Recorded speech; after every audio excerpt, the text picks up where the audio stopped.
The state has not executed anyone since 2010, and the state Supreme Court invalidated the law. But until this morning's bill signing, there was a way the death penalty could return to the law books.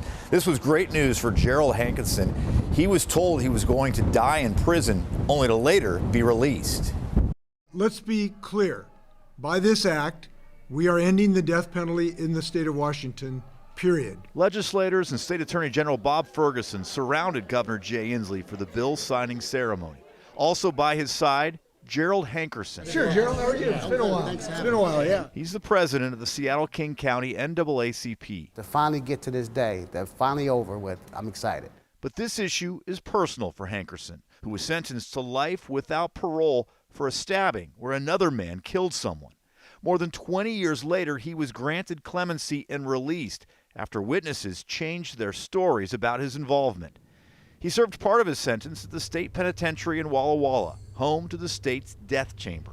And since his release, he's fought to ban capital punishment to protect others unfairly sentenced. There's no comeback from death. And once a person being executed, they, oh, my bad, we can't allow that for this state. Nowhere, actually. And I'm just proud to be in Washington state where the death penalty is no longer legal.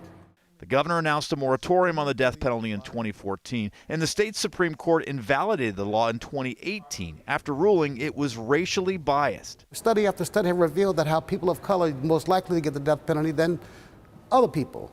And to finally remove that noose from around our neck, that's substantial, particularly here in Washington state. Rather than just rely on the court ruling, Hankinson is glad the state took clear action to ban the death penalty. Once you're sentenced to die, it's over.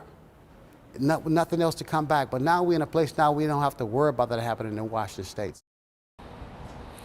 Washington state becomes the 24th state in the union to ban the death penalty. California and Oregon have governor moratoriums in place.